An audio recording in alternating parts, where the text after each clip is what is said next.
So bank ഉദ്യോഗാർത്ഥികൾ എല്ലാ ജാനുവരിയിലും wait ചെയ്യുന്നത് IBPS കലണ്ടർ റിലീസ് ചെയ്യുന്നത് കാണാനാണ്. അപ്പോൾ ഇന്ന് IBPS കലണ്ടർ ഇതാ നമ്മുടെ കയ്യിലുണ്ട്. അതായത് ഈ വർഷം വരുന്ന ഡേറ്റ് എല്ലാം നമ്മുടെ കയ്യിലുണ്ട്. ഈ ഒരു അവസരത്തിൽ ഒരുപക്ഷെ ബാങ്ക് ഉദ്യോഗാർത്ഥികളെ സംബന്ധിച്ച് അവരുടെ ഏറ്റവും സന്തോഷകരമായ ഒരു നിമിഷത്തിലാണ് ഇപ്പോൾ അവർ നിൽക്കുന്നുണ്ടാവില്ല. കാരണം അവരെ സംബന്ധിച്ച് അടുത്തൊരു വർഷത്തേക്ക് ലഭിക്കുന്ന അവരുടെ ആ എക്സാമുകളുടെ ഒരു ഓവറോൾ പാറ്റേൺ, കാരണം ഒരു കൺഫർമേഷൻ ആണ്. നമുക്ക് എക്സാമുകൾ അവിടെ ഉണ്ട്, IBPS എക്സാം കൺഫർമേഷൻ ലഭിക്കണം. അപ്പോൾ ഒരു വലിയ സന്തോഷമായ അവസരമാണ് അവരെ സംബന്ധിച്ചുള്ളത്. അപ്പോൾ IBPS കലണ്ടർ വന്നിരിക്കുന്നു. അപ്പോൾ എക്സാമുകളെ കുറിച്ച് കൃത്യമായ ഒരു രേഖ നമുക്ക് ലഭിക്കുന്നു. അപ്പോൾ ഇനി പഠിച്ചു തുടങ്ങേണ്ട എന്നൊക്കെ, ഇനി പഠിച്ചു തുടങ്ങണമെന്നൊരു ആശങ്കയിൽ നിൽക്കുന്നവർക്ക് ഇനി ആശങ്ക വേണ്ട, അത് പഠിച്ചു തുടങ്ങി തന്നെ ചെയ്യാമെന്നുള്ളതാണല്ലേ സാറേ? കാരണം നമുക്കറിയാം കഴിഞ്ഞ വർഷമാണെങ്കിൽ പോലും ക്ലിയർ ചെയ്തവരെ നോക്കുവാണെങ്കിൽ അവർ ഈ കലണ്ടർ വന്നപ്പോൾ പഠിച്ചു തുടങ്ങിയ ആൾക്കാരാണ്, അല്ലെങ്കിൽ അതിന് മുന്നേ ഒരു പക്ഷെ അതിന് മുന്നേ പഠിച്ചു തുടങ്ങിയവരാണ് ആ ഒരു വർഷത്തിൽ പരീക്ഷ ക്ലിയർ ചെയ്ത് തൊട്ടടുത്ത വർഷം എന്താ പോസ്റ്റിങ്ങിലേക്കൊക്കെ പോകുന്നത്. അപ്പോൾ എന്തായാലും നമുക്ക് നമ്മുടെ കലണ്ടറിന്റെ ഡേറ്റ്സ് ആദ്യം ഒന്ന് നോക്കാം. അറിയാം കലണ്ടറിൽ മേജറായിട്ട് നമുക്കറിയാം IBPSന്റെ കലണ്ടറാണ് റിലീസ് ചെയ്യുന്നത്. ഇതുകൂടാതെ SBIയുടെ ഒരുപാട് പരീക്ഷകൾ വേറെ ഉണ്ട്. പക്ഷെ ഈ ഒരു പരീക്ഷ നേരത്തെ സാറ് പറഞ്ഞ പോലെ ഇവിടെ ഉണ്ട് എന്നൊരു കൺഫർമേഷനാണ്. ഇത്രയും പരീക്ഷകൾ ഈ വർഷം എന്തായാലും ഈ ഒരു ഏകദേശ ഡേറ്റിലൊക്കെ ആയിട്ട് നടക്കും എന്നുള്ളൊരു കൺഫർമേഷൻ അവർ തന്നിട്ടുണ്ട്. ഇതിന്റെ കൂടെ വളരെ ഇമ്പോർട്ടൻ്റ് ആയിട്ടുള്ളത് CET ഈ വർഷം ഉണ്ടാവില്ല എന്നൊരു കൺഫർമേഷൻ കൂടി നമുക്ക് അതിന്റെ താഴെ കിട്ടിയിട്ടുണ്ട്. കാരണം കഴിഞ്ഞ വർഷത്തെ കലണ്ടറിൽ നമ്മൾ കണ്ടിരുന്നു ഒരു സ്റ്റാർ ഇട്ടിട്ട് സബ്ജക്ട് ടു CET കണ്ടീഷൻസ് എന്ന്. പക്ഷെ ഇത്തവണ എന്തില്ല, അതില്ല. അതുകൊണ്ട് നമുക്ക് കൺഫേം ആണ് IBPSന്റെ പരീക്ഷ ഈ വർഷം ഉണ്ടാവും എന്നുള്ളത്. അപ്പം നമ്മുടെ ഡേറ്റ് ഒന്ന് നോക്കാം. IBPS RRBയുടെ ഓഫീസറും ഓഫീസ് അസിസ്റ്റന്റേയും പരീക്ഷ വന്നിരിക്കുന്നത് ഓഗസ്റ്റിലാണ്. ഓഗസ്റ്റിൽ ഒരു പരീക്ഷകളുടെ ഒരു മേളം തന്നെയാണ് നടക്കാൻ പോകുന്നത്. ഈ 3, 4, 10, 17, 18 ഇതിനകത്ത് ഈ 2 ഡേറ്റ് ആയിരിക്കും ഇവർക്ക്. കാരണം ഒരാളെ സംബന്ധിച്ച് ഓഫീസ് അസിസ്റ്റന്റും പരീക്ഷയാണ്. അപ്പൊ 3-ാം തീയതി എനിക്ക് പരീക്ഷ ഉണ്ടെങ്കിൽ 17-ാം തീയതി അടുത്ത പരീക്ഷ ഉണ്ടാവും. ഇനി മെയിൻ എക്സാം വരുന്നത് പക്ഷേ സെപ്റ്റംബർ 29-നും ഒക്ടോബർ 6-നുമാണ് ഡേറ്റ് വന്നിരിക്കുന്നത്. അപ്പോൾ അവിടെയാണെങ്കിലും നമുക്ക് 18-ാം തീയതി പരീക്ഷ നടക്കുന്ന ഒരാൾക്ക് ഒക്ടോബർ 6 എന്ന് പറയുമ്പോൾ ഒരു മാസം സമയമേ അവിടെ ലഭിക്കുന്നുള്ളൂ, രണ്ടാമത്തെ പരീക്ഷയ്ക്ക് ലഭിക്കുന്നുള്ളൂ. അപ്പോൾ ആ ഒരു ഡേറ്റ്, അതായത് നിങ്ങൾ ആ അവസാനത്തേക്ക് അത് എടുത്തു വെച്ചുള്ള പ്രശ്നം ആ ഡേറ്റിൽ തന്നെ അവർ തന്നെ ചൂണ്ടിക്കാണിക്കുന്നുണ്ട്. കാരണം ഈ ഓഗസ്റ്റ് 18 എക്സാം കഴിഞ്ഞവരെ സംബന്ധിച്ചിടത്തോളം ഈ ഒക്ടോബർ 6 എന്നുള്ള ഡേറ്റ് വളരെ പ്രധാനപ്പെട്ട ഒരു ഡേറ്റ് ആയി മാറുകയാണ്. എന്നെ സംബന്ധിച്ചാണെങ്കിലും കഴിഞ്ഞ ഓഗസ്റ്റ് ഇന്നലെ കഴിഞ്ഞ പോലെ എനിക്ക് ഫീൽ ചെയ്യുന്നത്. അപ്പൊ ഇപ്പൊ ജാനുവരി ആയി ഓഗസ്റ്റ് എന്ന് പറഞ്ഞിരിക്കുമ്പോൾ വളരെ പെട്ടെന്ന് തന്നെ നമുക്ക് പോകും. കാരണം കഴിഞ്ഞ ഒരു വർഷമൊക്കെ നമുക്കറിയാം പെട്ടെന്ന് ഇപ്പൊ നമ്മൾ ന്യൂ ഇയർ വന്നപ്പോൾ ഏറ്റവും കൂടുതൽ ആൾക്ക് ചോദിച്ചത് ഇപ്പോഴല്ലേ ഈ അടുത്തുള്ള ന്യൂ ഇയർ ആഘോഷിച്ചെന്ന് പറഞ്ഞവരാണ്. അപ്പൊ അതുപോലെ ഡേറ്റുകൾ വളരെ പെട്ടെന്ന് നമുക്ക് പോകാം. ഒരു മാസ കാലാവധിയൊക്കെ പഠിക്കുന്നവരെ സംബന്ധിച്ച് പോകാന്ന് പറഞ്ഞാൽ യാതൊരു ബുദ്ധിമുട്ടില്ല, എത്ര പെട്ടെന്ന് പോയി കിട്ടും, സമയം പോയി കിട്ടും. അപ്പം ഓഗസ്റ്റ് ആവുന്ന നമ്മൾ അറിയില്ല. അതെ, അതേപോലെ തന്നെ IBPS ക്ലർക്കിന്റെ ഡേറ്റും വന്നിട്ടുണ്ട്. അതും ഈ പറഞ്ഞ 18-ാം തീയതി കഴിഞ്ഞാണല്ലോ ബാക്കി 3 ദിവസം. 24, 25, 31 ക്ലർക്കിന്റെ ഡേറ്റും അവരവിടെ കൊടുത്തിട്ടുണ്ട്. മെയിൻ എക്സാം വരുന്നത് ഇവിടെ ഒക്ടോബർ 6 കഴിഞ്ഞു, ഇവിടെ ഒക്ടോബർ 13. അപ്പൊ ഓഗസ്റ്റ് മുതൽ മറ്റേ വെടിക്കെട്ടിന്റെ തിരികൊളുത്തിന് നടക്കാണ്. പിന്നെ അങ്ങോട്ടൊക്കെ പോവാ. കാരണം പിന്നെ IBPS PO നോക്കുമ്പോഴും വലിയ വ്യത്യം. ഒക്ടോബർ 13 കഴിഞ്ഞാൽ പിന്നെ ഇവിടെ ഒക്ടോബർ 19, 20 അടുത്ത പരീക്ഷ ഡേറ്റ് അവിടെ വന്നേക്കുക. ഇത് കഴിഞ്ഞിട്ട് പിന്നെ അവിടെ നവംബർ 30-ന് ഇത് എല്ലാം തമ്മിൽ നോക്കുക. ഒരു മാസത്തിന്റെ ഡിഫറൻസ് ഈ പറയുന്ന പ്രിലിംസും മെയിൻസും തമ്മിൽ നിങ്ങൾക്ക് കിട്ടത്തുള്ളൂ. പ്രിലിമിനറി എക്സാം ഡേറ്റ്സ് ഇവിടെ IBPS SO എന്ന് പറയുമ്പോൾ ഒരു കാര്യമുണ്ട്.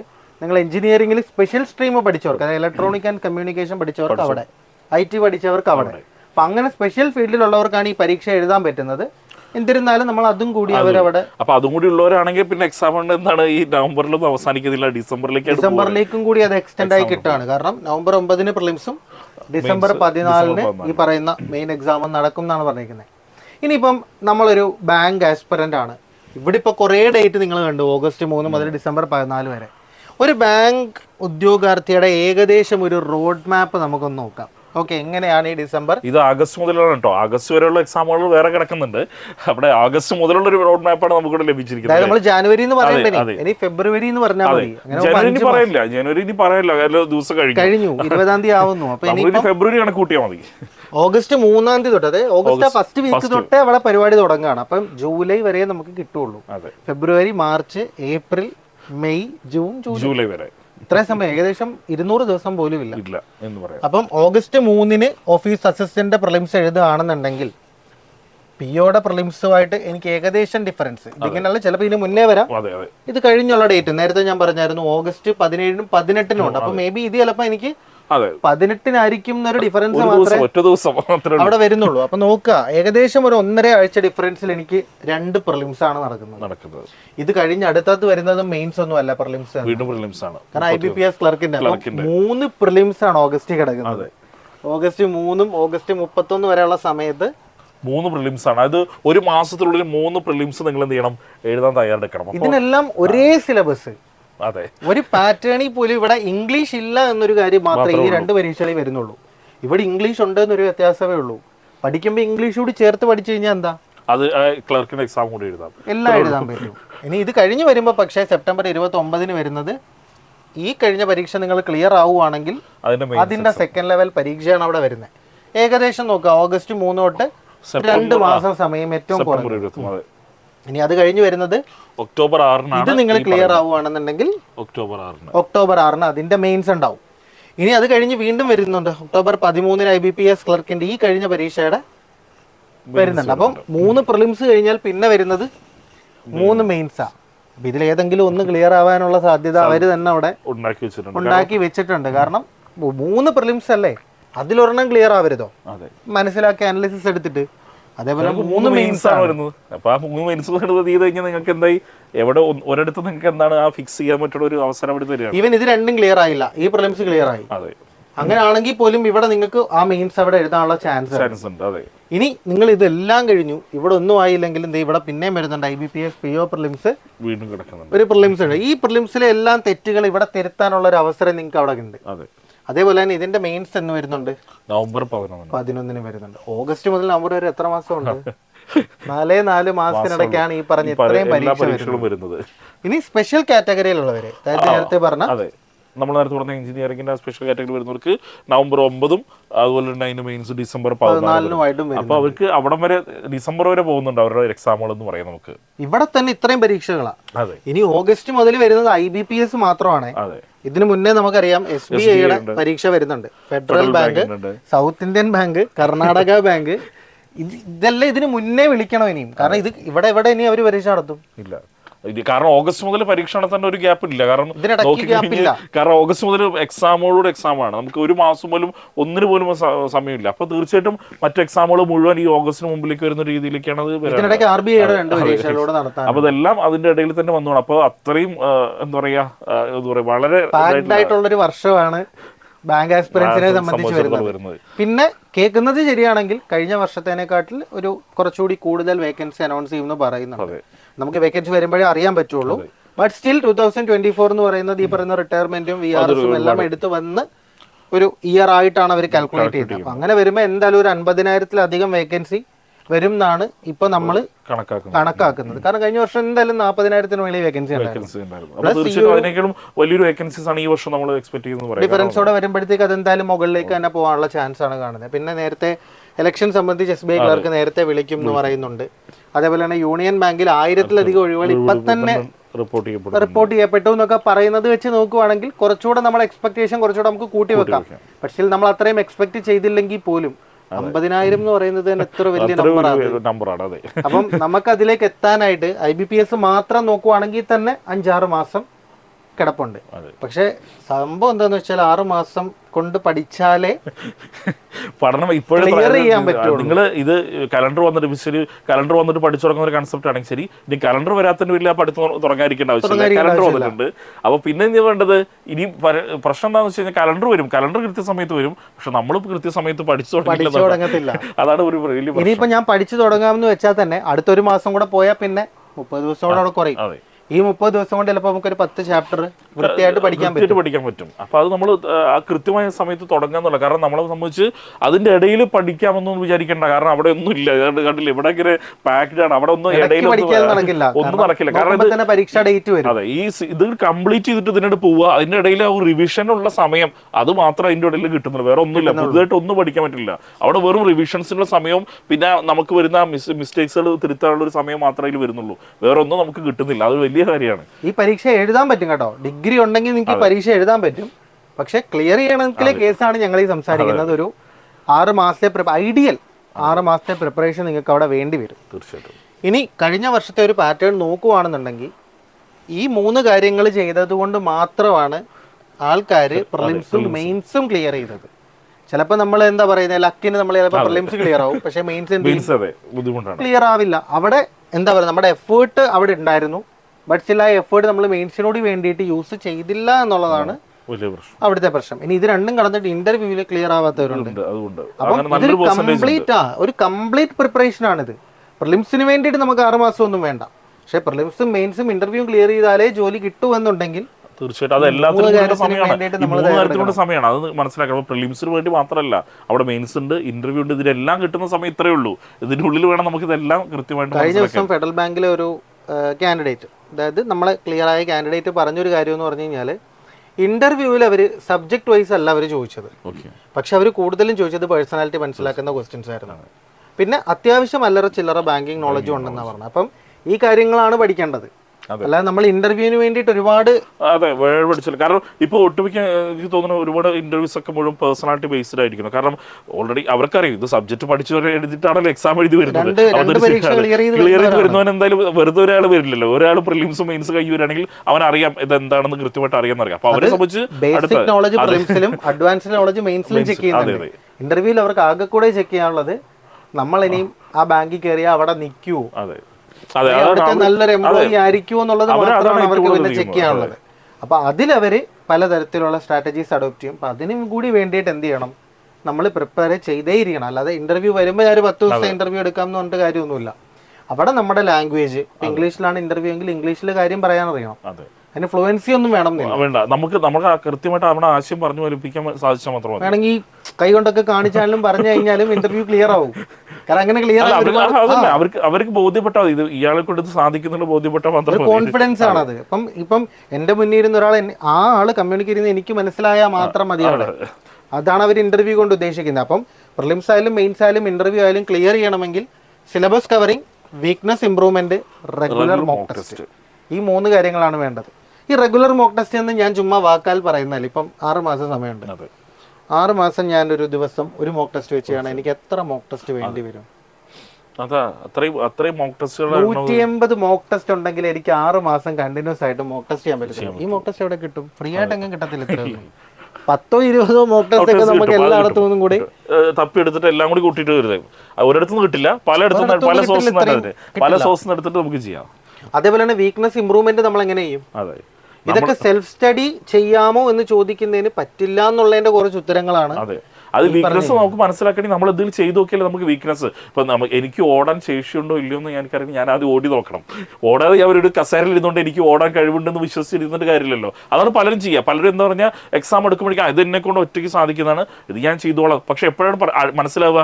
എക്സാം എടുത്തിട്ട് ഈ പുസ്തകം എല്ലാം തുറന്നു നോക്കുമ്പോഴാണ് നമ്മുടെ വീക്ക്നെസ്സസ് മനസ്സിലാവുക. അപ്പോൾ അത് മുൻകൂട്ടി ചെയ്യുകയാണെങ്കിൽ എന്താ, ഈ വീക്ക്നെസ് എന്താണെന്ന് മനസ്സിലാക്കിയാൽ അത് ഇമ്പ്രൂവ് ചെയ്യുക. എവിടെയാണ് പ്രശ്നം അവിടെ അത് ഇമ്പ്രൂവ് ചെയ്യുക. വേറെ നിവൃത്തിയില്ല. നമ്മളെ സംബന്ധിച്ച് ആ എക്സാമിന് നമുക്ക് പഠിക്കാത്തതുകൊണ്ട് ക്വസ്റ്റ്യൻ ഒഴിവാക്കൊന്നുമില്ല. അപ്പൊ നമുക്ക് എന്താണ് നമ്മുടെ വീക്ക്നെസ് അതാണെങ്കിൽ അത് കൃത്യമായിട്ട് ഇമ്പ്രൂവ് ചെയ്താൽ മാത്രമേ പറ്റുള്ളൂ. ഇപ്പൊ എന്റെ വീക്ക്നെസ് ഇമ്പ്രൂവ് ചെയ്യാനാണെങ്കിലും സെൽഫ് ലേണിംഗ് എന്ന് ഞാൻ പറയുന്നുണ്ടേ പോലും എനിക്ക് അവിടെ ഒരു പുസ്തകത്തിന്റെയോ അല്ലെങ്കിൽ ഒരു യൂട്യൂബ് ചാനലിന്റെയോ അല്ലെങ്കിൽ ഞാൻ എവിടെയെങ്കിലും പോയി ജോയിൻ ചെയ്തിട്ടുണ്ടെങ്കിൽ അവിടുത്തെ ഒരു ഹെൽപ്പോട് കൂടി മാത്രമേ ഈ ഒരു സംഭവം എനിക്ക് ചെയ്യാൻ പറ്റുള്ളൂ. തീർച്ചയായിട്ടും സിലബസ് കവറിംഗ് എനിക്ക് എവിടെ വേണമെങ്കിലും ചെയ്യാം.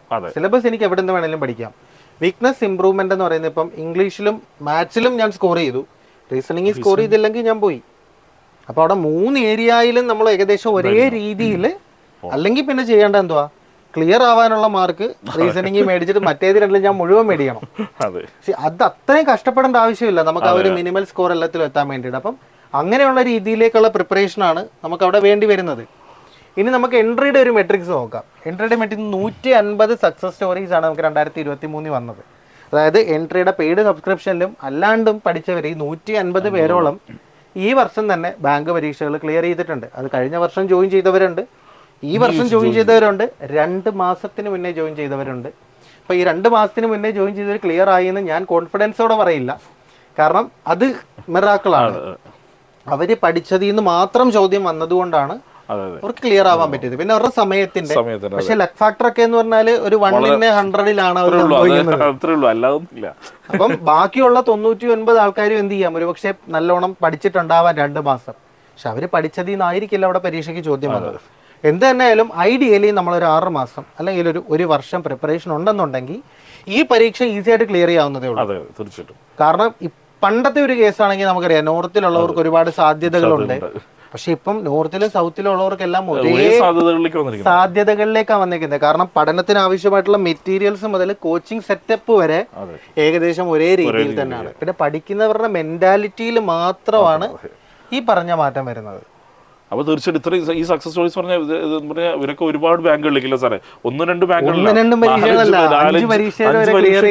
ആൾക്കാരാണ്. അപ്പോൾ അവരെ സംബന്ധിച്ച് ഇപ്പം നമ്മൾ 150 സക്സസ് ഉണ്ടെന്ന് പറഞ്ഞാൽ അവർ മുഴുവൻ ഇതിൽ ഏറ്റവും സ്റ്റാർ പെർഫോമൻസിനായിട്ടാണ് നമ്മളിവിടെ കാണിച്ചിരിക്കുന്നത്. ഏറ്റവും സ്റ്റാർ പെർഫോമൻസ് പറഞ്ഞാൽ ഇവർ 4-5 ബാങ്കുകൾ ഇവർ തന്നെ ക്ലിയർ ചെയ്തു. സോ അവരെ കൊണ്ട് സാധിക്കും. അത് നമ്മളെപ്പോലുള്ള ഒരു വ്യക്തി തന്നെയാണ് ഇവിടെ ഇരിക്കുന്ന ഓരോരുത്തരും. എന്താണ് നേരത്തെ ഞാൻ പറഞ്ഞതുപോലെ ഈ പരീക്ഷ ഞാൻ ക്ലിയർ ചെയ്തു, ഈ പരീക്ഷയും ക്ലിയർ ചെയ്തു, ഈ പരീക്ഷ ക്ലിയർ ചെയ്തെങ്കിൽ ഞാൻ 3 പരീക്ഷ ക്ലിയർ ചെയ്യും. ഇതിനെനിക്ക് ഞാൻ 3 പരീക്ഷയ്ക്ക് വേണ്ടിയിട്ടൊന്നും എഫേർട്ട് ഇട്ടില്ല.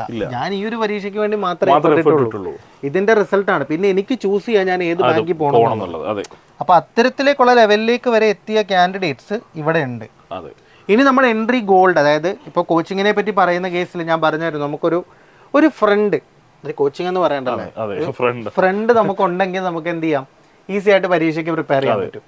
അപ്പോൾ നമ്മുടെ എൻട്രി ഗോൾഡ് എന്ന് പറയുന്നത് ശരിക്കും ഒരു ഫ്രണ്ട്ലി മൈൻഡാണ്. അവിടെ നിങ്ങൾക്ക് എന്താ പറയുക, അധ്യാപകരായിട്ടല്ല അവർ നിൽക്കുക. തീർച്ചയായിട്ടും അവർ നിൽക്കുന്നത് നിങ്ങൾക്ക് വേണ്ട സാധനം നിങ്ങൾക്ക് തരുന്ന ആൾക്കാരാണ്. അധ്യാപകരെന്താ, ഇപ്പം ഞാനൊരു കാര്യം നിങ്ങളെ പഠിപ്പിക്കണം തീരുമാനിച്ചു, ഞാൻ വന്ന് പഠിപ്പിക്കുന്നു. പക്ഷെ ഇതല്ല, നിങ്ങൾക്ക് എന്താണോ വേണ്ടത്.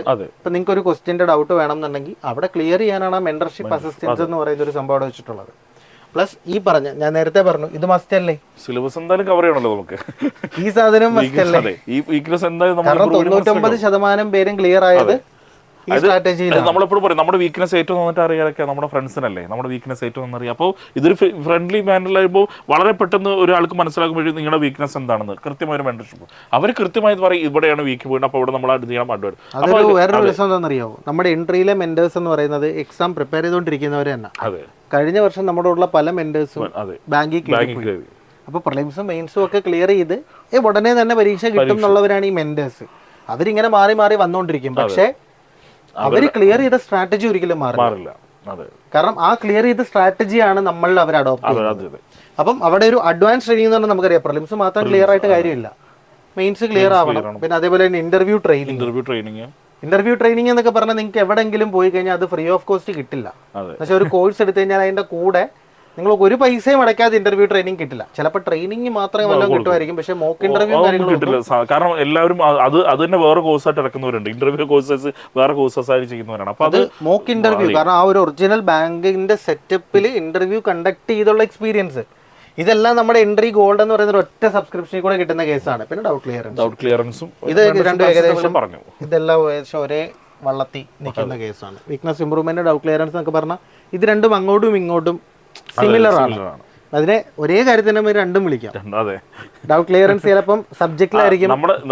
നമ്മുടെ സംശയങ്ങൾ നോക്കി തന്നെ നമ്മുടെ വീക്ക്നെസ് ഏതാണെന്ന് അവർക്ക് കൃത്യമായിട്ട് മനസ്സിലാവും. നമ്മളൊരു 2-3 വട്ടം നമ്മളൊരാളെ ഇന്ററാക്ട് ചെയ്തു, 2-3 വട്ടം നമ്മുടെ ഡൗട്ട്സ് വിളിച്ചില്ല, അപ്പോൾ അവർക്ക് സ്വാഭാവികമായിട്ട് ഇപ്പോൾ അയാളൊരു അധ്യാപകനാണോ ഒന്നാണ്ട ഒരു സാധാരണ വ്യക്തിക്ക് മനസ്സിലാവും എന്താ അവരുടെ പ്രശ്നം എന്നുള്ളത്. അപ്പോൾ അതുപോലെ തന്നെ ഒരു ഓൾറെഡി എക്സാം ക്ലിയർ ചെയ്ത ഒരു വ്യക്തിയെ സംബന്ധിച്ചിടത്തോളം വളരെ പെട്ടെന്ന് മനസ്സിലാക്കാം ഇവരുടെ പ്രശ്നം ഇതാണ്. ആ പ്രശ്നം പെട്ടെന്ന് നമ്മൾ ഈ പ്രശ്നം എത്ര വേഗം ഐഡന്റിഫൈ ചെയ്യുന്നുള്ളതാണ് ഏറ്റവും വലിയ കാര്യം. കാരണം ഇത് ഐഡന്റിഫൈ ചെയ്താലേ ഇതെന്ത് ചെയ്യാൻ പറ്റുള്ളൂ.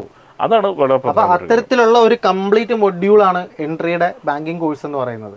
കഴിഞ്ഞ വർഷം 150 പേര് ക്ലിയർ ആയെങ്കിൽ അടുത്ത വർഷം ഞങ്ങൾ ഒരു 500 പേരെ ക്ലിയർ ആക്കി. കാരണം അത്രത്തോളം അഡ്വാൻസ് ആണ്. കഴിഞ്ഞ വർഷത്തെ ജാനുവരിയിലെ കോഴ്സ് സ്ട്രക്ചർ അല്ല ഇപ്പോഴത്തെ സ്ട്രക്ചർ. കാരണം പാറ്റേൺ മാറും, ക്ലിയർ ആയവരുടെ സ്ട്രാറ്റജി മാറും. ആ സ്ട്രാറ്റജിക്ക് അനുസരിച്ച് നമ്മൾ നമ്മുടെ ബാച്ചിന്റെ സ്ട്രാറ്റജീസും അതേപോലെ മാറ്റിക്കൊണ്ടിരിക്കും. അപ്പം നമ്മുടെ കൂടെ അസോസിയേറ്റ് ചെയ്ത് കഴിഞ്ഞാൽ ഈ വർഷം അല്ലെങ്കിൽ അടുത്ത വർഷം ഒരു ബാങ്ക് ജോലി എന്നുള്ളത് ഉറപ്പിക്കാം. കാരണം സ്ട്രിക്റ്റ് ആണ്. ഫ്രണ്ട്ലി അറ്റ്മോസ്ഫിയർ എന്ന് പറഞ്ഞാലും എല്ലാ ദിവസവും മോക്ക് ടെസ്റ്റ് ചെയ്യുന്നുണ്ടോ എന്നുള്ളത് ചെക്ക് ചെയ്യും. അത് വളരെ പ്രധാനപ്പെട്ട കാര്യമാണ്. കാരണം അതിൽ നമുക്കൊരു വീഴ്ചയില്ല. കാരണം പഠനകാര്യത്തിൽ നമുക്ക് വിട്ടുവീഴ്ച ചെയ്തുകൊണ്ടൊന്നുമില്ല. നിങ്ങളോട് ഇടപെടുന്ന രീതികളാണ് നമ്മൾ ഫ്രണ്ട്ലി മാൻ എന്ന് പറയുന്നത്. എക്സാം എന്ന് പറഞ്ഞാൽ നിങ്ങൾക്ക് ഇഷ്ടംപോലെ ചെയ്യാൻ പറ്റും, നിങ്ങൾക്ക് വളരെ സ്വാതന്ത്ര്യത്തോടെ ചെയ്യാം. പക്ഷെ അത് ചെയ്യുന്നുണ്ടെന്ന് എന്ത് ചെയ്യണം, ഉറപ്പുവരുത്തുക എന്നുള്ളത് ഏറ്റവും പ്രധാനപ്പെട്ട കിട്ടുക. അപ്പോൾ അതൊരു ഡിസിപ്ലിനറി മാനറിൽ തന്നെ പോവുക. അപ്പോൾ അതിൻ്റെ ഒരു ഗുണം എപ്പോഴും നിങ്ങൾക്ക് എന്തുണ്ടായിരിക്കും, എക്സാമിന്റെ സമയത്ത് അത് കൃത്യമായിട്ട് കിട്ടും. പിന്നെ നമ്മളൊരു എന്താ പറയുന്നത്, വേറൊരു മൈൻഡിൽ നോക്കിയാൽ നമ്മുടെ കൂടെ ഉള്ള ബാക്കിയുള്ളവർ കോച്ചിങ് കൊടുക്കുന്നതിനെക്കാട്ടി നല്ല കോച്ചിങ് നമ്മൾ കൊടുക്കണമല്ലോ. അതെ അതെ തീർച്ചയായിട്ടും അതിനായിട്ടുള്ള ഒരു മത്സരവും നിങ്ങൾക്കത് ബെനിഫിറ്റ് ആണ്. അതെ, ആ മത്സരം തീർച്ചയായിട്ടും നിങ്ങൾക്ക് ബെനിഫിറ്റ് ഉണ്ടാക്കുന്നത്. കാരണം ഏറ്റവും നല്ല ഔട്ട്പുട്ട് നിങ്ങളിലേക്ക് എത്തിക്കണം എന്ന് ഞങ്ങൾ ആഗ്രഹിക്കുമ്പോൾ അതിന്റെ ഏറ്റവും വലിയ ഉപഭോക്താവ് വരെ നിങ്ങൾ തന്നെയാണ്. അപ്പം അതൊക്കെ എന്ന് പറഞ്ഞാൽ ഇതെല്ലാം കണക്റ്റഡ് ആണ്. അതെ, ഇതെല്ലാം അപ്പം നിങ്ങളുടെ ഒരു ബാങ്ക് ഉദ്യോഗാർത്ഥി ആണെന്നുണ്ടെങ്കിൽ നിങ്ങളെ റിസൾട്ടിലേക്ക് എത്തിക്കുക എന്നുള്ളത് ഞങ്ങളുടെ ഒരു റെസ്പോൺസിബിലിറ്റി ആയിട്ടാണ് കാണുന്നത്. അത്തരത്തിൽ നമുക്ക് കാര്യങ്ങൾ വർക്ക് ചെയ്യാം. ഇതായിട്ട് നിങ്ങൾക്കൊരു ഫ്രീ കൗൺസിലിംഗ് ഉണ്ട്. നിങ്ങൾക്ക് അഡ്മിഷൻ എടുക്കാൻ വേണ്ടിയൊന്നുമല്ല, ഈ കാര്യങ്ങൾ ഞങ്ങൾ പറഞ്ഞതിനെക്കാട്ടിലും കുറേ കൂടി ഡീപ്പായിട്ട് എക്സാം ക്ലിയർ ആയവരും അതേപോലെ തന്നെ ഈ ക്ലിയർ ആയിക്കൊണ്ടിരിക്കുന്നവർ നിങ്ങൾക്ക് പറഞ്ഞു തരും. കാരണം ഓരോ പരീക്ഷ IBPS PO മെയിൻസ് ക്ലിയർ ആയവർക്ക് മാത്രമേ ആ മെയിൻസിന്റെ സ്ട്രാറ്റജി പറഞ്ഞു തരാൻ പറ്റുള്ളൂ. കാരണം അല്ലെങ്കിൽ പ്രിലിംസ് ക്ലിയർ ആയവരൊക്കെ എന്ത് ചെയ്യാം, ഇനി ഇത് രണ്ടും ക്ലിയർ ആയിട്ട് ഇന്റർവ്യൂ ഒരാളെ മോട്ടിവേറ്റ് ചെയ്യണമെങ്കിൽ സക്സസ് ആയ ഒരാൾക്കും മോട്ടിവേറ്റ് ചെയ്യാം, ഫെയിലിയർ ആയിട്ടുള്ളവർക്കും മോട്ടിവേറ്റ് ചെയ്യാം. അപ്പം ഒരാൾക്ക് ബാങ്ക് എക്സാം കിട്ടിയില്ല എന്ന് വെച്ചിട്ട് ബാങ്ക് എക്സാമിൽ നോളജ് ഇല്ല എന്ന് ചിന്തിക്കരുത്. അപ്പം മെന്റേഴ്സിൽ അങ്ങനെയുള്ളവരും ഉണ്ടാവാം, ഇനി പരീക്ഷ എഴുതാൻ പറ്റുന്നില്ല എന്നുള്ളവരും ഉണ്ടാവും. നമ്മളിപ്പോ ലോകത്തിലെ എല്ലാ മികച്ച കോച്ചുമാരും പ്ലെയർ എന്ന നിലയിൽ വലിയ ആൾക്കാരൊന്നും ആവില്ല. കാരണം ചിലർ പ്ലെയർ എന്ന നിലയിൽ മോശം ആൾക്കാർ കോച്ച് എന്ന നിലയിൽ വളരെയധികം നല്ല, കാരണം അവർക്ക് അറിയാം ചിലപ്പോൾ ഫെയിലിയർ ഇനി ഒരിക്കലും ഫെയിലിയർ ആവാതിരിക്കാനുള്ള കാര്യങ്ങൾ അവർ കൃത്യമായിട്ട് പറഞ്ഞു. അപ്പൊ അങ്ങനെ അത് എല്ലായിടത്തും നമുക്ക് ഒരു ഇത് കിട്ടും. അത് ഇന്ന വ്യക്തിയാണെന്നില്ല, എല്ലാ വ്യക്തിയെടുത്തും നമുക്ക് പലതരത്തിലുള്ള മോട്ടിവേഷനും പലതരത്തിലുള്ള അറിവും ലഭിക്കും. അത് മുഴുവൻ നമുക്ക് എന്ത് ചെയ്യാം, നമ്മുടേതായ രീതിയിൽ നമുക്ക് എന്ത് ചെയ്യാൻ പറ്റും, ഉപയോഗിക്കാം. പിന്നെ നമ്മുടെ ബാച്ചസിലെ വേറൊരു അഡ്വാൻറ്റേജ്, കഴിഞ്ഞ ദിവസം ഞാൻ ഗ്രൂപ്പ് നോക്കിയപ്പോൾ ഒരാളൊരു സംശയം ഇട്ടു, മെന്റർ ക്ലിയർ ചെയ്യുന്നതിന് പിന്നെ വേറൊരു സ്റ്റുഡന്റ് വന്നിട്ട് ക്ലിയർ ചെയ്തു. ഇത് സർവ്വസാധാരണമാണ്. അപ്പം എന്താ, നമുക്ക് ആ സ്പോട്ടിലാണ് ഡൗട്ടിൽ ക്ലിയർ ചെയ്ത് കിട്ടുന്നത്. ഈവൻ മെന്റർ ചിലപ്പോൾ 1 മണിക്കൂറത്തേക്ക് അവൈലബിൾ ആയിരിക്കില്ല. അപ്പം ആ സമയത്ത് എന്താ, നമ്മുടെ കൂടെ പഠിക്കുന്നവർ നമ്മുടെ ഡൗട്ട് ക്ലിയർ ചെയ്തു. അങ്ങനെ വരുമ്പോൾ പിന്നെ ക്ലിയർ ചെയ്യുന്നവരെ ഒരിക്കലും പിന്നെ മറക്കാൻ പറ്റില്ല. കാരണം അവർ അത്ര കോൺഫിഡന്റ് ആയതുകൊണ്ടാണ് ക്ലിയർ ചെയ്യുന്നത്. ഇത്തരത്തിലുള്ളൊരു മത്സരവും കൂടെ ഗ്രൂപ്പിനകത്ത് കാണാറുണ്ട്. അതേപോലെ തന്നെ സ്റ്റഡി പ്ലാൻ. ഇപ്പൊ ഇന്ന് തൊട്ട് 90ാമത്തെ ദിവസം വരെ എന്തോ ചെയ്യണമെന്നുള്ളത് എനിക്ക് ആപ്പിനകത്ത് കാണാൻ പറ്റും. അതുകൊണ്ട് നമ്മൾ വളരെ പ്രിസൈസ് ആണ്, ഇന്നതാണ് നമ്മുടെ മുമ്പിലുള്ളത്. നമുക്ക് വേറെ കൺഫ്യൂഷന്റെ യാതൊരു ഇത് ആവശ്യമില്ല. ഒരു കൃത്യമായ ടൈം ടേബിൾ ആണത്. നാളെ ഞാനൊരു മോക്ക് ടെസ്റ്റ് ചെയ്യണമെങ്കിൽ ഏത് മോക്ക് ടെസ്റ്റ് അതെപ്പോ ചെയ്യണം എന്ന് വരെ അവിടെ ഉണ്ട്. ഇനി അത് ചെയ്തോ ചെയ്തില്ലയോ എന്ന് ഉറപ്പാക്കാൻ ആ മെന്റർഷിപ്പ് അസിസ്റ്റൻസും ഉണ്ട്. അപ്പൊ പിന്നെ ഞാൻ ഓട്ടോമാറ്റിക്കലി ഞാനൊരു സീരിയസ് ആസ്പിറന്റ് ആണെങ്കിൽ ഞാനത് ചെയ്യും. അല്ല ഞാൻ ചുമ്മാ ഒരു തമാശക്കാണ് ജോയിൻ ചെയ്യുന്നതെന്നുണ്ടെങ്കിൽ അതെ, നമ്മൾ കാരണം ഇതിന് ഏറ്റവും പ്രധാനപ്പെട്ട ഘടകം ഇത് ഞങ്ങൾ എന്ത് ഔട്ട്പുട്ട് തരുന്നു, ഞങ്ങൾ എന്തൊക്കെ എഫർട്ട് എടുക്കുന്നതിനൊക്കെ പുറമെ ഏറ്റവും വലിയ എഫർട്ട് എടുക്കുന്നത് നിങ്ങൾ തന്നെയാണ്. കാരണം അതിൽ വലിയ അത് നിങ്ങളുടെ മൈൻഡ് സെറ്റ് എങ്ങനെ ഇരിക്കണം, നിങ്ങൾ അതിനോട് എങ്ങനെ പ്രതികരിക്കുന്നു അനുസരിച്ചിരിക്കും. എന്നാൽ മാത്രമേ നമുക്ക് മുന്നോട്ട്, ഇത് രണ്ട് ഭാഗത്തു നിന്നുള്ളൊരിതാണ്. അത് നിങ്ങൾ ആ മൈൻഡ് സെറ്റ് ആദ്യം വളർത്തിയെടുത്തോളൂ. ഇത് എനിക്ക് വേണ്ടിയാണ്, വെറുതെ വരുന്നതല്ല, ഞങ്ങൾ വരുന്നത് എനിക്കൊരു ജോലി, അതൊരു സെക്യൂർഡായ സമൂഹത്തിൽ നല്ല സ്റ്റാറ്റസ് നൽകുന്ന ഒരു ജോലിയിലേക്ക് എനിക്ക് എത്തിച്ചേരണം. ഇതാണല്ലോ എല്ലാവരും ആഗ്രഹം. അതിന് വേണ്ടിയിട്ടുള്ള മൈൻഡ് സെറ്റോടുകൂടി വരികയാണെങ്കിൽ തീർച്ചയായിട്ടും ആ നമ്മുടെ ഔട്ട്പുട്ട് കൂടി ആവുന്ന സമയത്ത് നിങ്ങൾക്ക് തീർച്ചയായിട്ടും എന്ത് ചെയ്യാൻ പറ്റും, സാറ് പറഞ്ഞ പോലെ അടുത്ത വർഷം അതിൻ്റെ അടുത്ത വർഷങ്ങളായിട്ട് നിങ്ങൾക്ക് ഒരു വലിയ ജോലിയിലേക്ക് എത്തിച്ചേരാൻ വേണ്ടി സാധിക്കും. കേൾക്കുന്നവര് നമ്മൾ പറയുമ്പോൾ ഭയങ്കരമായിട്ട് മോട്ടിവേറ്റ് ആവും. പക്ഷേ ഈ മോട്ടിവേഷൻ അവർ കണ്ടിന്യൂ ചെയ്തില്ല. അതില്ല. നാളെ ഉറങ്ങി എഴുന്നേക്കുമ്പോഴത്തേക്ക് ഞങ്ങൾ പറഞ്ഞ കാര്യങ്ങളെല്ലാം മറ്റേ ജഗതി സിനിമയിൽ പറഞ്ഞ നടക്കാവും അല്ലേ, അല്ലെങ്കിൽ പിന്നെ നാളെ ആവാം. പക്ഷേ നാളെ ഇപ്പൊ ഇന്നുള്ള ഇന്റന്റ് നിങ്ങൾക്ക് നാളെ കാണത്തില്ല. അതെ, ഇന്ന് നിങ്ങൾ പഠിക്കണമെന്ന് തീരുമാനിച്ചാൽ നിങ്ങൾക്ക് പഠിക്കാം. അതെ, നാളെ പഠിക്കണമെന്ന് തീരുമാനിച്ചാൽ 10 ദിവസം കൂടി കഴിഞ്ഞിട്ട് ഇനി നിങ്ങൾ നാളെ പ്രശ്നം എന്ന് പറഞ്ഞാൽ ഈ നാളെ അവസാനിക്കുന്നില്ല. അതാണ് ഏറ്റവും വലിയ ഗുണം. ഇത് അടുത്ത ദിവസമായിട്ട് അതിന് പിറ്റേ ദിവസം നാളെ, ഈ നാളെ അപ്പോൾ ഒരു കണക്കിൽ പറഞ്ഞാൽ കുറച്ച് ദിവസം കഴിഞ്ഞാൽ എന്ത് കഴിയും, ജനുവരി കഴിയും. പിന്നെ കുറച്ച് നാളെ കഴിഞ്ഞാൽ ഫെബ്രുവരി കഴിയും. ഈ മാസങ്ങൾ പോകാൻ യാതൊരു ഇതുമില്ല. അതിൻ്റെ ഇടയിൽ നമുക്ക് എന്തെങ്കിലും പേഴ്സൺ ആവശ്യം വന്നാൽ അത് അതിനൊക്കെ സ്പീഡിൽ പോകും. അപ്പോൾ അതൊക്കെ വരുന്നതിന് മുൻകൂട്ടി കണ്ടുകൊണ്ട് വേണം നമ്മൾ എന്ത് ചെയ്യാൻ, നമ്മുടെ കൃത്യമായിട്ടുള്ള സ്ട്രാറ്റജി വെച്ചാൽ അതിന് കൃത്യമായ സ്റ്റഡി പ്ലാൻ നിങ്ങളുടെ മുമ്പിലുണ്ടെങ്കിൽ നിങ്ങൾക്ക് വേറെ എവിടെയും പോകേണ്ട ആവശ്യമില്ല. കാരണം ഇവർക്ക് ഇവരുടെ ശ്രദ്ധ വേറെ എവിടേക്കും പോകില്ല. കാരണം കൃത്യമായ സ്റ്റഡി പ്ലാന്, മോക്ക് ടെസ്റ്റ്, നാളെ എന്ത് ചെയ്യണമെന്ന് ഇന്നേ അറിയാം. അപ്പോൾ അതുകൊണ്ട് എന്താണ്, അവർ കൃത്യമായിട്ട് ആ നിങ്ങൾ പഠിക്കുക എന്നുള്ള കാര്യം മാത്രം ചെയ്ത് കഴിഞ്ഞാൽ നിങ്ങൾക്ക് വളരെ രീതിയിൽ എന്ത് ചെയ്യാൻ പറ്റും അതിലൂടെ. അപ്പോൾ അതിന് വേണ്ടിയിട്ടാണ് ആ ഫ്രീ കൗൺസിലിംഗ്. അപ്പോൾ അതിൽ പങ്കെടുത്തെങ്കിൽ നിങ്ങൾക്ക് കൂടുതലായിട്ട് എന്താണെന്നുള്ളത് കുറച്ചുകൂടി എക്സ്പെർട്ട്. അതായത് ഇപ്പൊ നിങ്ങളെ സംബന്ധിച്ച് നിങ്ങൾ എങ്ങനെ പഠിക്കണം എന്നുള്ള കൗൺസിലിംഗ് ആ കിട്ടുന്നത്. ഞങ്ങൾ പറയുമ്പോൾ ഞങ്ങൾ ഈ വീഡിയോ കാണുന്ന എല്ലാവരും ഒരു ജനറിക് ആയിട്ട് എങ്ങനെ പ്രിപ്പയർ ചെയ്യണം എന്നുള്ളത് പറഞ്ഞു തരുന്നത്. പക്ഷെ ആ നിങ്ങളുടെ പേഴ്സൺ പെർസ്പെക്റ്റീവില് നിങ്ങളെ കൊണ്ട് എങ്ങനെ പറ്റും എന്നുള്ള രീതിയിലായിരിക്കും ആ കൗൺസിലിംഗ് അവിടെ നടക്കുക. അപ്പോൾ അതിന് വേണ്ടിയിട്ട് നിങ്ങൾ ഈ കാണുന്ന നമ്പറിൽ കോൺടാക്ട് ചെയ്യുക. പിന്നെ കഴിഞ്ഞ ദിവസം ഒരു സ്റ്റുഡൻറ്റ് എന്നോട് പറഞ്ഞൊരു കേസാണ്, സോ ഇത് കേൾക്കുമ്പോൾ നമുക്ക് ഭയങ്കരമായിട്ട് മോട്ടിവേറ്റ് ആവും, ചെയ്യണമെന്നുണ്ട്, പക്ഷെ ഫിനാൻഷ്യൽ ഇഷ്യൂ ഒരു ഭയങ്കര തടസ്സമായിട്ട് നിൽക്കുന്നു എന്ന് പറയും. പക്ഷേ ഇത് മനസ്സിലാക്കേണ്ട ഒരു കേസ്, ഇപ്പം നമ്മളൊരു കാര്യം ചെയ്യണം. ഇപ്പം ഈ ഇന്നത്തെ ഒരു സമയത്ത് വെള്ളം കുടിക്കാൻ പോലും പൈസ കൊടുക്കുന്ന ഒരു സമയമുണ്ട്. അപ്പം ഇപ്പം എന്താ കൂടുതൽ ആൾക്കാർ നോക്കുന്നത് റിട്ടേൺസ് ആണ്. ഇപ്പം ഗോൾഡ് മേടിക്കുന്നു അല്ലെങ്കിൽ ഇൻവെസ്റ്റ് ചെയ്യുന്നു. പക്ഷെ ഇതും ഒരു ഇൻവെസ്റ്റ്മെന്റ് ആണ് എന്നുള്ളതിലേക്ക് കാര്യം ചിന്തിക്കുന്നില്ല. അവരൊരു പൈസ കളയുകയാണ് എന്നുള്ളൊരു മൈൻഡിലേക്ക് കാണുന്ന ഒരുപാട് ആൾക്കാർ, അവർക്ക് ഇൻട്രസ്റ്റ് ഉണ്ട്, ഭയങ്കരമായ ഇൻട്രസ്റ്റ് ഉണ്ട്. പക്ഷേ ഇത്രയും പൈസ ഞാൻ ചെലവാക്കുമല്ലേ എന്നുള്ളതാണ്. ആ പൈസ ചെലവാക്കിയിട്ട് അതിന്റെ റിട്ടേൺസിന് വേണ്ടിയിട്ട് ഹോൾഡ് ചെയ്ത് നിൽക്കുന്ന ഒരു ഭയങ്കര കുറവാണ്. നമുക്കൊരു മെഡിക്കൽ എമർജൻസി വന്നു, നമ്മൾ ആരെങ്കിലും അവിടെ റിട്ടേൺ പ്രതീക്ഷിക്കുന്നില്ല. നമ്മളെന്താണ്, നമ്മൾ എവിടുന്ന് വേണമെങ്കിലും പണം ഉണ്ടാക്കി, കാരണം അതിന് അവിടെ ആവശ്യകത എന്ന് പറഞ്ഞൊരു സംഭവം ഉണ്ട് അല്ലേ. ഈ അതേ ആവശ്യകത അതേ ഇൻറ്റൻസിറ്റിയിലാണ് ഒരു കോഴ്സ് ചെയ്തത്. കാരണം അവിടെ നിങ്ങൾക്ക് ലഭിക്കുന്ന എന്താണ്, നിങ്ങളുടെ കരിയർ, അതായത് നിങ്ങളുടെ ജീവിതം, നിങ്ങൾ പറയുന്ന ഇപ്പം നിങ്ങളൊരു ഫിനാൻഷ്യൽ ഇതിലാണ് ക്രൈസിസ് വിചാരിച്ചോ, ഈ ക്രൈസിസ് ഒക്കെ മറികടന്ന് പോകുന്നൊരു അവസ്ഥയിലേക്ക് നിങ്ങൾക്ക് എത്തിച്ചേരാനുള്ള അവസരമാണ്. സോ ആ അവസരത്തിലേക്ക് എത്തിച്ചേരണമെങ്കിൽ നിങ്ങൾ തീർച്ചയായിട്ടും കുറച്ച് റിസ്ക് എടുക്കണമെന്ന് വെച്ചാൽ തീർച്ചയായിട്ടും റിസ്ക് എടുക്കേണ്ടി വരും. അവിടെ ചെറിയൊരു മൈൻഡ് സെറ്റിൽ മാറ്റം വരുത്തി കഴിഞ്ഞാൽ, ഇത് സാർ പറഞ്ഞ പോലെ ഇത് ഇൻവെസ്റ്റ് ചെയ്തിട്ട് റിട്ടേൺ കിട്ടണമെന്ന് വെച്ച് കഴിഞ്ഞാൽ ഇന്ന് റിട്ടേൺ കിട്ടണം, അല്ലെങ്കിൽ ഈ പൈസ കൊണ്ട് നാളെ എനിക്ക് 10,000 രൂപ കിട്ടണം എന്നല്ല ആഗ്രഹിക്കുന്നുണ്ട്. അവിടെ നിങ്ങൾക്ക് കൃത്യമായിട്ട് എന്ത് ചെയ്യാൻ പറ്റും, അത് കൃത്യമായി വർത്തായിരിക്കും എന്നുള്ള ഉറപ്പ് നമുക്ക് തരാൻ വേണ്ടി സാധിക്കും. അത് വെറുതെ ആയി പോകില്ല, തീർച്ചയായിട്ടും. കാരണം ബാങ്കിലെ എംപ്ലോയീസിന് 17% ഇപ്പൊ ഹൈക്ക് വന്നേക്കുന്നത്. 17% ഹൈക്ക് എന്ന് പറയുമ്പോൾ ഓഫീസറിന് 60,000 രൂപ ശമ്പളമാണ്. ഇതിന്റെ ഒരു 10% അല്ലെങ്കിൽ ഒരു 20% നമ്മൾ ഇൻവെസ്റ്റ് ചെയ്യുന്നത്. 1:5 എന്നുള്ള റേഷ്യോയിലാണ് 6ാമത്തെ മാസം അല്ലെങ്കിൽ നിങ്ങൾക്ക് എക്സാം കിട്ടുമ്പോൾ മുതൽ നിങ്ങൾക്ക് കിട്ടിക്കൊണ്ടിരിക്കുന്നത്, അതും മന്ത്ലി. അപ്പം ഇതിന് വേണ്ടിയിട്ട് നിങ്ങൾ ഇൻവെസ്റ്റ് ചെയ്യാൻ പഠിക്കേണ്ട ആവശ്യമില്ല.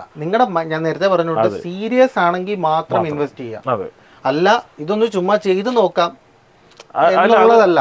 അതിനാണ് കൗൺസിലിംഗ്.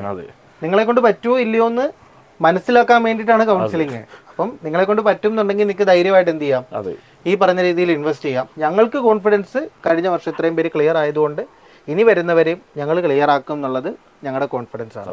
പക്ഷെ നിങ്ങൾ സീരിയസ് ആണെങ്കിൽ മാത്രം. അപ്പം അതിനായിട്ട് നിങ്ങൾ ഫ്രീ കൗൺസിലിംഗ് രജിസ്റ്റർ ചെയ്യുക. IBPS കലണ്ടറിന്റെ ഡേറ്റ്സും കാര്യങ്ങളൊന്നും മറക്കണ്ട. കൃത്യമായിട്ട് ഓഗസ്റ്റിലോട്ട് തുടങ്ങി കഴിഞ്ഞാൽ കൃത്യമായിട്ട് ഡേറ്റുകളുണ്ട്. അത് മനസ്സ് കണ്ടുകൊണ്ട് തന്നെ എന്ത് ചെയ്യുക, പഠിക്കുക. പ്രത്യേകിച്ച് ഓഗസ്റ്റ് മാസം മനസ്സൊന്നും വായിക്കാൻ പറ്റില്ല അല്ലേ. ഓഗസ്റ്റ് മാസമാണ് വളരെ ക്രൂഷ്യൽ ആയിട്ടുള്ള ഒരു മന്തായിട്ട് വരുന്നത്. അന്നൊന്നും നമുക്ക് ചിന്തിക്കാൻ പോലും സമയം കിട്ടാത്ത രീതിയിൽ പരീക്ഷ വരും, അതിന് മുന്നേയും പരീക്ഷ വരും. ഇതൊക്കെ മുന്നിൽ കണ്ടുകൊണ്ട് സാർ പറഞ്ഞ പോലെ പഠിക്കാൻ റെഡി ആയിട്ട് പഠിക്കുക. ഓരോ ദിവസവും മോട്ടിവേറ്റ് ആവുക, സെൽഫ് മോട്ടിവേഷനോട് ചെയ്യുക. കാരണം 10 ദിവസം കഴിയുമ്പോൾ ചിലപ്പോൾ നമ്മുടെ ഈ പറയുന്ന ഒരു എനർജി ലെവൽ, അപ്പൊ അവിടെയൊക്കെ നമുക്ക് ചെയ്യേണ്ടത്, നമുക്ക് ഇനി എന്ത് ഇതുകൊണ്ട് ഭാവിയിൽ എന്ത് ലഭിക്കുന്നതും അവിടെയാണ് നമ്മൾ മോട്ടിവേറ്റഡ് ആവേണ്ടത്. കാരണം നമ്മൾ ഇതുകൊണ്ട് എന്താണ് റിട്ടേൺ, ഇതുകൊണ്ട് എന്താണ് നമുക്ക് ലഭിക്കാൻ പോകുന്നത്, അതാണ് നമ്മൾ. കാരണം അവസാനം നമുക്ക് കിട്ടുന്ന ആ സക്സസ് ഉണ്ടല്ലോ, ആ സക്സസ് ആണ് നമുക്ക് എപ്പോഴും മോട്ടിവേഷൻ. അതിൽ വലിയൊരു മോട്ടിവേഷൻ വേറെ എവിടെ ഇല്ല. ഇപ്പൊ ഞങ്ങൾക്ക് തരാൻ പറ്റുന്ന മോട്ടിവേഷൻ പറഞ്ഞാൽ നമ്മുടെ അനുഭവത്തിൽ നിന്നുള്ള കേട്ട് അറിഞ്ഞിട്ടുള്ള കണ്ടറിഞ്ഞ കുറെ കാര്യങ്ങളാണ്. പക്ഷെ നിങ്ങൾ സ്വയം പ്രചോദനമാകുമ്പോൾ എന്ത് ഗുണം അറിയോ, ഇത് നിങ്ങളിന്ന് വിട്ടുപോകില്ല.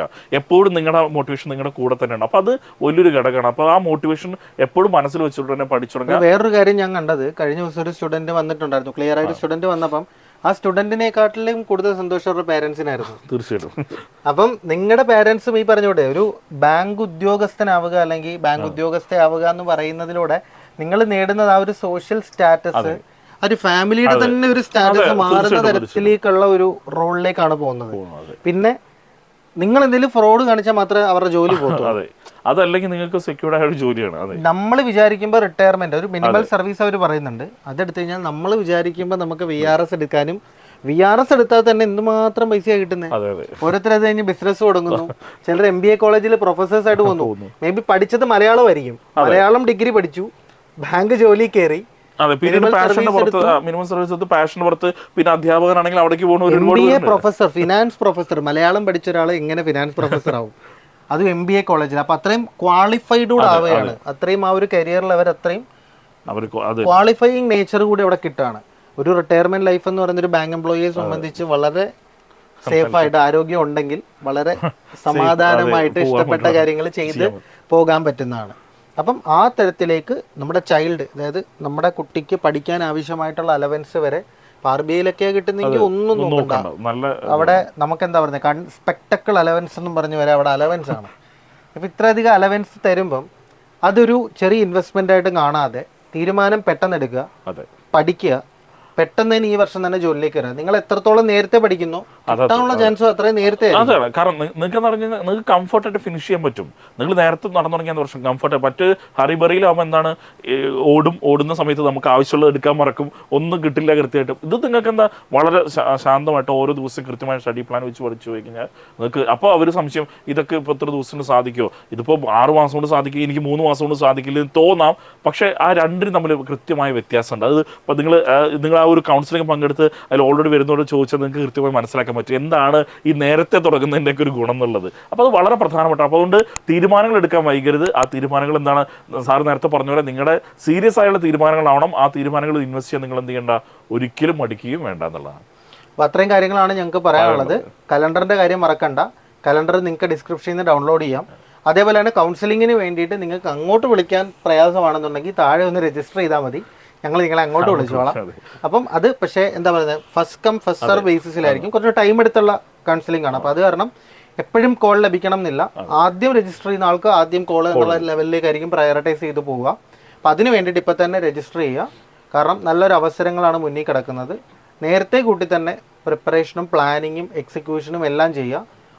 ജോലി ഷുവറാണ്, പക്ഷെ അത് എന്ന് കിട്ടും എന്നുള്ള ചോദ്യത്തിന് ഉത്തരം നിങ്ങളാണ്. അതെ, അപ്പം അത് മനസ്സിൽ വെക്കുക. നേരത്തെ സാർ പറഞ്ഞ 2 മാസം മുമ്പ് കിട്ടിയവരുണ്ട്, 1 വർഷം മുമ്പ് സർവീസ് കയറുന്നുണ്ട്. അത് ഓരോരുത്തരുടെ ഇതിനനുസരിച്ച് നിങ്ങൾ എടുക്കുന്ന എഫേർട്ടുകളും അതുപോലെ പിന്നെ സാർ പറഞ്ഞ പോലെ എന്താ പറയുക, ഒരു ചെറിയൊരു വിഭാഗം എന്ന് പറയാം. ബാക്കിയൊക്കെ എന്താണ് നിങ്ങളുടെ എഫേർട്ട് തന്നെയാണ്. അപ്പോൾ അത് എടുക്കാൻ വേണ്ടിയിട്ട് എപ്പോഴും എന്ത് ചെയ്യുക, തയ്യാറാവുക എന്നുള്ളതാണ് പറയാനുള്ളത്. അപ്പം ഇത്രയും കാര്യങ്ങളെ പറയാനുള്ളൂ. അപ്പോൾ എല്ലാവർക്കും ഓൾ ദി ബെസ്റ്റ്.